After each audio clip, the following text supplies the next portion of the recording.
नमस्कार। एक बार फिर से बहुत बहुत स्वागत है आप सभी का परीक्षा वर्ल्ड के इस यूट्यूब चैनल में। दोस्तों, जैसा कि आप सभी को पता है, यूपी ट्रिपल एससी पीईटी का जो सिलेबस है वह जारी कर दिया गया है। तो यूपी ट्रिपल एससी का पीईटी का जो सिलेबस है उसमें जितने भी इम्पॉर्टेंट टॉपिक मेंशन है उन सभी को आज से हम पढ़ना स्टार्ट करेंगे। सबसे पहले हम स्टार्ट करेंगे हिस्ट्री को पढ़ना। तो हिस्ट्री में जो भी इम्पॉर्टेंट टॉपिक और इस सिलेबस में पीईटी के सिलेबस में मेंशन है उनको हम वन बाय वन करके पूरे डिटेल में कवर करेंगे। तो सबसे पहले आज हम स्टार्ट करेंगे सिंधु घाटी सभ्यता को पढ़ना, क्योंकि सिंधु घाटी सभ्यता को इस पीटी के सिलेबस में सम्मिलित किया गया है। तो इसके बाद हम देखेंगे बौद्ध धर्म को, उसके बाद हम जैन धर्म को देखेंगे। तो ये सभी जो हैं आपके सिलेबस में मेंशन है पीईटी के इतिहास के। तो सबसे पहले आइए स्टार्ट करते हैं सिंधु घाटी सभ्यता को पढ़ना। इसी तरह से और जितने भी इंपॉर्टेंट टॉपिक होंगे हिस्ट्री को उसको भी हम वन बाय वन करके कंप्लीट करेंगे। तो अगर आपको आज का सेशन पसंद आए तो लाइक कर दीजिएगा इस सेशन को, इसको शेयर कर दीजिएगा। इसके साथ हमारे चैनल पर अगर आप पहली बार आ रहे हैं तो हमारे चैनल को सब्सक्राइब भी जरूर कर लीजिएगा। तो चलिए आज के टॉपिक को शुरू करते हैं। तो पहला प्रश्न आज का आपके स्क्रीन पे है, सिंधु घाटी सभ्यता किस प्रकार की सभ्यता थी। काफ़ी इंपॉर्टेंट प्रश्न है। यूपी ट्रिपल एससी का जो सिलेबस है उसमें यह मेंशन टॉपिक है सिंधु घाटी सभ्यता को। तो इससे लगभग 1 से 2 प्रश्न आपके एग्जाम में देखने को मिल सकते हैं। तो जितने भी इंपॉर्टेंट प्रश्न सिंधु घाटी सभ्यता से बन सकते थे उनको आज के इस वीडियो में हमने सम्मिलित किया है। तो पहला प्रश्न क्या हमारा कह रहा है, सिंधु घाटी सभ्यता किस प्रकार की सभ्यता थी। तो सिंधु घाटी जो सभ्यता थी यह किस प्रकार की सभ्यता थी, तो यह एक नगरीकृत तथा कांस्य युगीन सभ्यता थी। आप याद रखिएगा, यह जो सिंधु घाटी सभ्यता थी यह एक नगरीकृत व कांस्य युगीन सभ्यता थी, यानी कि ऑप्शन बी और सी बिल्कुल सही है। अगला प्रश्न है, हड़प्पा के अवशेष निम्नांकित में से किस नदी के तट पर मिले हैं। काफी इंपॉर्टेंट प्रश्न है। तो हड़प्पा का जो अवशेष है यह रावी नदी के तट पर मिला है। तो राइट आंसर आपका हो जाएगा ऑप्शन ए, रावी नदी के तट पर जो है हड़प्पा के अवशेष मिले हैं। वर्तमान में यह जो हड़प्पा है यह पाकिस्तान में अवस्थित है, जिसे भी आप याद रखिएगा। वर्तमान में अगर इसकी लोकेशन को अगर आपसे पूछ ले एग्जाम में तो आप याद रखिएगा वर्तमान में जो हड़प्पा है यह पाकिस्तान में स्थित है। अगला इंपॉर्टेंट प्रश्न है, मोहनजोदड़ो के जो अवशेष है किस नदी पर पाए गए हैं। काफी इंपॉर्टेंट है। तो मोहनजोदड़ो के जो अवशेष हैं यह सिंधु नदी पाए गए थे। कहाँ पे, तो सिंधु नदी के तट पर पाए गए थे मोहनजोदड़ो के अवशेष। तथा यह वर्तमान में जो यह है वर्तमान स्थिति इसकी भी कहाँ पे है, तो पाकिस्तान का जो सिंध प्रांत है उसमें यह अवस्थित है वर्तमान में मोहनजोदड़ो, यानी कि हड़प्पा और जो मोहनजोदड़ो है ये दोनों वर्तमान में पाकिस्तान में अवस्थित है। तो इनको आपको याद रखना है। अगला है, मोहनजोदड़ो में सबसे बड़ा भवन कौन सा है। तो मोहनजोदड़ो जो सिंधु घाटी सभ्यता का एक स्थल था फेमस, इसमें सबसे बड़ा भवन कौन सा था, तो विशाल स्नानागार जिसको हम ग्रेट बाथ के नाम से जानते थे, यह मोहनजोदड़ो का सबसे बड़ा भवन था, यानी कि विशाल स्नानागार, इसको हम कहते हैं ग्रेट बाथ। इसे भी आप याद रखिएगा। और यहाँ पे विशाल भवन की बात हो रही है तो विशाल भवन का इसका राइट आंसर हो जाएगा धान्यागार। यहाँ पे क्या हो जाएगा, धान्यागार, इसको हम कहते हैं अन्न कोठार भी कहते हैं। तो अन्न कोठार जो था यह सबसे बड़ा भवन था जो कि मिला था मोहनजोदड़ो में। तो आप याद रखिएगा, अगर सबसे बड़े भवन सबसे बड़ी इमारत की बात हो तो यह हो जाएगा अन्न कोठार, यानी कि धान्यागार जो था यह सबसे बड़ा भवन सबसे बड़ी इमारत थी मोहनजोदड़ो की। इसके साथ ही जो विशाल स्नानागार था, जो ग्रेट बाथ था, यह भी मोहनजोदड़ो में पाया गया था। तो इसे आपको याद रखना है। इसके बाद अगला इंपॉर्टेंट प्रश्न है, विशाल स्नानागार जिसको हम इंग्लिश में ग्रेट बाथ कहते हैं यह कहाँ मिला था। तो जैसा कि मैंने आपको बताया, ग्रेट बाथ यानी कि विशाल स्नानागार प्राप्त हुआ था। कहाँ से मिला था अवशेष, कहाँ पे, तो इसका अवशेष मिला था मोहनजोदड़ो से। अगला है, सिंधु घाटी सभ्यता की कौन सी लिपि है। काफी इंपॉर्टेंट प्रश्न है। तो इसमें से सिंधु घाटी सभ्यता की कौन सी लिपि है, तो जो सिंधु घाटी सभ्यता की लिपि थी वह अब तक ज्ञात नहीं हो पाई है। तो राइट आंसर आपका हो जाएगा ज्ञात नहीं है। अगला प्रश्न है, देवी माता की पूजा किससे संबंधित है, मतलब किस सभ्यता से संबंधित है। तो जो देवी माता की पूजा होती थी यह सिंधु घाटी सभ्यता से संबंधित है, यानी कि सिंधु घाटी सभ्यता के जो लोग थे वह देवी माता की पूजा किया करते थे। तो राइट आंसर आपको हो जाएगा सिंधु घाटी सभ्यता के साथ। अगला प्रश्न है, सिंधु घाटी सभ्यता के पत्तन बंदरगाह, मतलब सिंधु घाटी सभ्यता का जो बंदरगाह था इसमें से कौन सा था। तो सिंधु घाटी सभ्यता का फेमस बंदरगाह था लोथल, जिसकी लोकेशन वर्तमान में गुजरात में है। यह सिंधु घाटी सभ्यता का एक फेमस बंदरगाह था। अगला प्रश्न है, सिंधु घाटी के लोगों की एक महत्वपूर्ण रचना निम्नलिखित में से किसकी मूर्ति है? तो सिंधु घाटी सभ्यता के लोगों की एक महत्वपूर्ण रचना निम्नलिखित में से किसकी मूर्ति है? तो किसकी? तो नृत्य करती हुई जो नर्तकी की मूर्ति है, यह सिंधु घाटी सभ्यता के लोगों की एक फेमस रचना है। तो आप इसे याद देखिएगा। तथा यह जो नृत्य करती हुई नर्तकी की मूर्ति है, यह कहाँ से प्राप्त हुई थी? तो मोहनजोदड़ो से। इसे भी आप याद रखिएगा। अगला है, लोथल नामक स्थान पर निम्न सभ्यताओं में से किसका बंदरगाह था? तो लोथल जो कि एक फेमस बंदरगाह था, यह किस सभ्यता से संबंधित है? तो सिंधु घाटी सभ्यता से, यानी कि ऑप्शन ए इसका बिल्कुल सही है, सिंधु घाटी सभ्यता।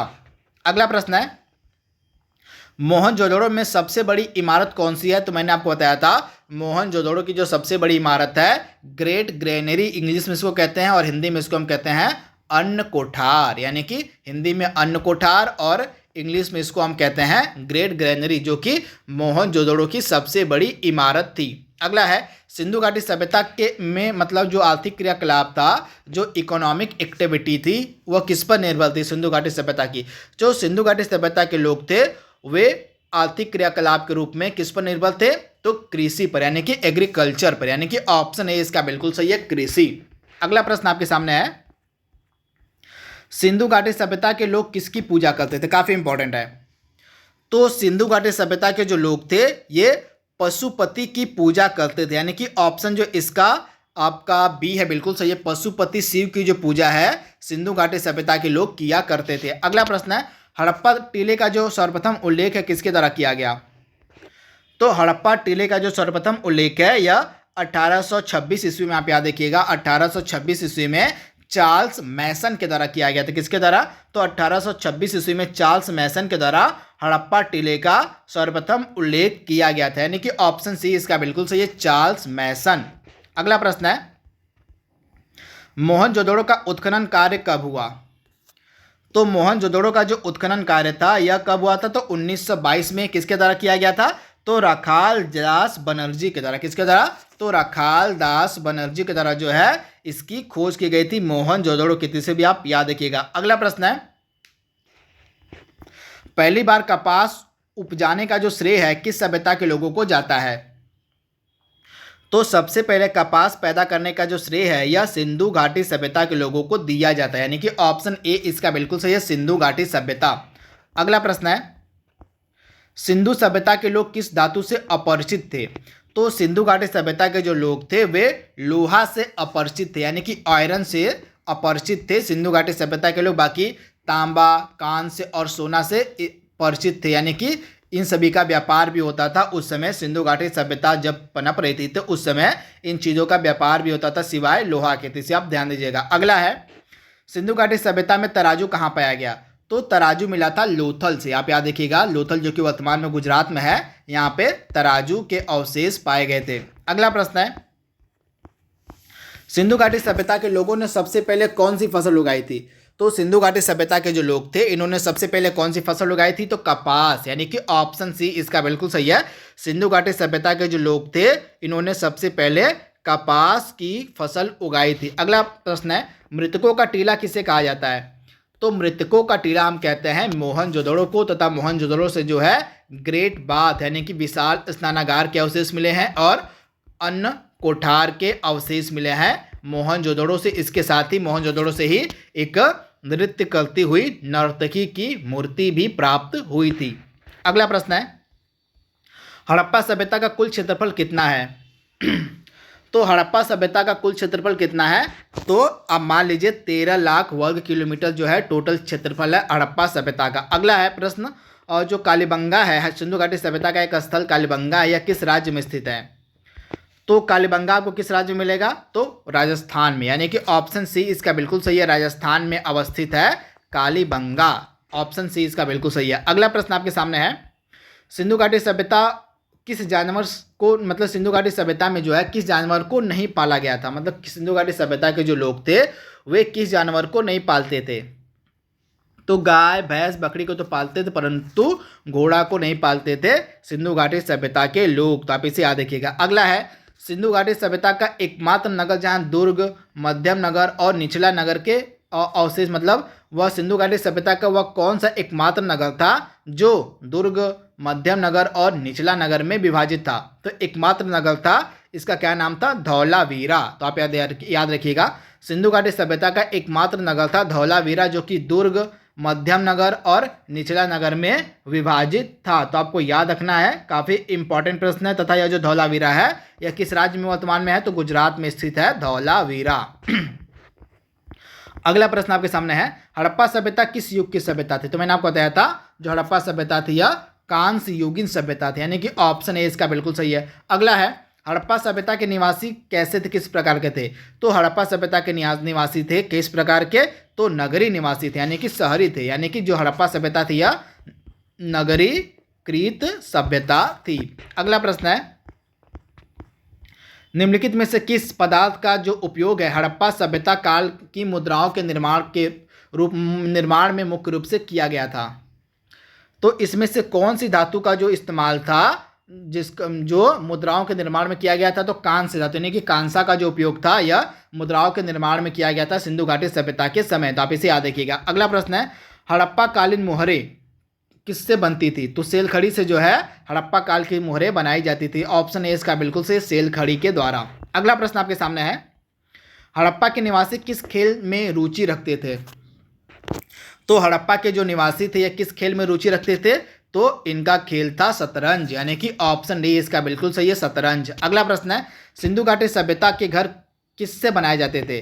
तो सिंधु घाटी सभ्यता के जो घर थे यह किसके बनाए जाते थे? तो सिंधु घाटी सभ्यता के जो घर थे यह बनाए जाते थे ईंटों के, यानी कि ऑप्शन ए इसका बिल्कुल सही है, ईंटों के। अगला प्रश्न है, सिंधु घाटी के लोग माप और तौल से परिचित थे, यह खोज कहाँ पे हुई थी? आपको बताना है माप और तौल की जो खोज थी यह कहाँ पे हुई थी? तो माप और तौल की जो खोज थी यह कहाँ पे हुई थी? तो आप इसे याद रखिएगा, लोथल, यानी कि ऑप्शन बी इसका बिल्कुल सही, माप और तौल की जो खोज थी यह लोथल से हुई थी। अगला प्रश्न है, सिंधु सभ्यता की मुद्रा में किस देवता के समतुल्य चित्रांकन मिलता है? तो सिंधु सभ्यता की मुद्रा में जो है किस देवता के समतुल्य चित्रांकन मिलता है? तो किसके? तो आप इसे याद रखिएगा, शिव के, यानी कि ऑप्शन सी इसका बिल्कुल सही, शिव के।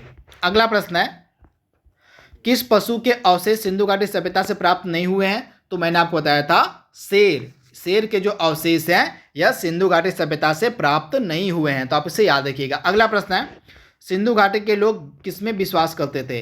तो सिंधु घाटी सभ्यता के जो लोग थे यह मातृशक्ति में विश्वास करते थे, यानी कि ऑप्शन जो इसका बी है बिल्कुल सही है। जो सिंधु घाटी सभ्यता के लोग थे यह मातृशक्ति में विश्वास करते थे।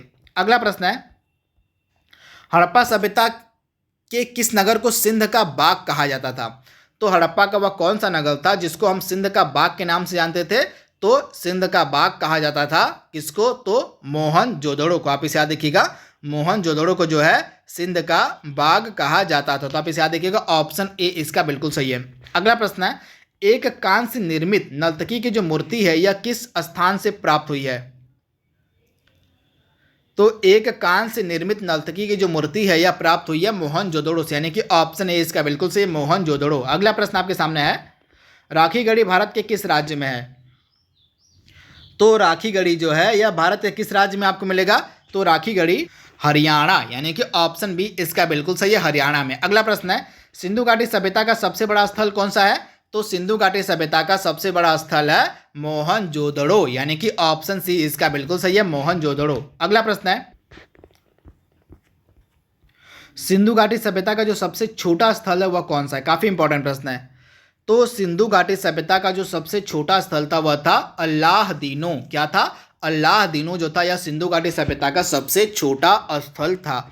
अगला प्रश्न है, हड़प्पा या सिंधु घाटी सभ्यता में पवित्र पशु कौन था? तो हड़प्पा सभ्यता का जो सबसे पवित्र पशु था वह था कुबड़ वाला बैल तथा श्रृंग युक्त पशु जो था यह हड़प्पा सभ्यता का सबसे पवित्र पशु माना जाता था। अगला प्रश्न आपके स्क्रीन पर है, सिंधु घाटी सभ्यता में किस स्थान से जूते हुए खेत तथा हल की प्रतिकृति के साक्ष्य मिले हैं? तो कालीबंगा से, कालीबंगा से जो है जूते हुए खेत तथा हल की प्रतिकृति के साक्ष्य मिले हैं। तो राइट आंसर आपका जाएगा कालीबंगा। मांडा नगर किस नदी पर स्थित है? तो मांडा नगर जो है यह किस नदी पर स्थित है? तो आप याद देखिएगा, जो मांडा नगर है यह चिनाब नदी पर स्थित है, यानी कि ऑप्शन सी इसका बिल्कुल सही है, चिनाब। अगला प्रश्न आपके स्क्रीन पर है, सिंधु सभ्यता के जो लोग थे मिट्टी के बर्तनों को किस रंग से रंगते थे? तो सिंधु घाटी सभ्यता के जो लोग थे ये मिट्टी के बर्तनों को लाल रंग से रंगा करते थे, यानी कि ऑप्शन डी इसका बिल्कुल सही है, लाल रंग। अगला प्रश्न है, हड़प्पा और मोहनजोदड़ो की जो खुदाई है सर्वप्रथम किसकी अगुवाई में हुई थी? तो हड़प्पा और मोहनजोदड़ो की जो खुदाई थी या सर्वप्रथम किसकी अगुवाई में हुई थी? तो सर जॉन मार्शल, यानी कि ऑप्शन बी इसका बिल्कुल सही है, सर जॉन मार्शल। अगला प्रश्न है, वर्तमान में मोहनजोदड़ो कहाँ पे स्थित है? तो मैंने आपको बताया था वर्तमान में पाकिस्तान का हिस्सा है, पाकिस्तान के सिंध प्रांत का हिस्सा है मोहनजोदड़ो, यानी कि ऑप्शन ए इसका बिल्कुल सही है। अगला प्रश्न है, हड़प्पा वासियों ने सर्वप्रथम किस धातु का प्रयोग किया था? तो हड़प्पा वासियों ने सर्वप्रथम किस धातु का प्रयोग किया था? तो कांस्य धातु, यानी कि ऑप्शन बी इसका बिल्कुल सही है, कांस्य। अगला प्रश्न है, हड़प्पा की सभ्यता किस युग की सभ्यता थी? तो कांस्य युगीन सभ्यता थी। मैंने आपको बताया था जो हड़प्पा सभ्यता थी यह एक कांस्य युगीन सभ्यता थी। सिंधु घाटी सभ्यता के लोगों का मुख्य व्यवसाय क्या था? तो कृषि था। मैंने आपको बताया था सिंधु घाटी सभ्यता के लोगों का जो मुख्य व्यवसाय था वह कृषि था। अगला इंपॉर्टेंट प्रश्न आपके सामने है, और मोहनजोदड़ो का अर्थ क्या होता है? तो मोहनजोदड़ो का अर्थ होता है मृतकों का टीला, यानी कि ऑप्शन डी इसका बिल्कुल सही है, मोहनजोदड़ो का अर्थ होता है मृतकों का टीला। आज का लास्ट प्रश्न है, कालीबंगा का अर्थ क्या होता है? तो कालीबंगा का अर्थ होता है काले रंग की चूड़ियाँ। क्या होता है? कालीबंगा का अर्थ होता है काले रंग की चूड़ियाँ। तो आप इसे याद रखिएगा। तथा जो कालीबंगा है किस राज्य का हिस्सा वर्तमान में है? तो कालीबंगा वर्तमान में हिस्सा है राजस्थान का। तो दोस्तों आज का जो पहला टॉपिक हमारा था सिंधु घाटी सभ्यता का यूपी SSC पीटी के लिए, उसको हमने पूरे डिटेल में कंप्लीट कर लिया है। कल हम बौद्ध धर्म को पढ़ेंगे। तो आज का जो टॉपिक आपको अगर पसंद आए तो इसको लाइक कर दीजिएगा, शेयर कर दीजिएगा, तथा अगर आप हमारे चैनल पहली बार आ रहे हैं तो हमारे चैनल को सब्सक्राइब भी जरूर कर लीजिएगा। तो आज के लिए बस इतना ही। Thank you, thanks for watching, thank you.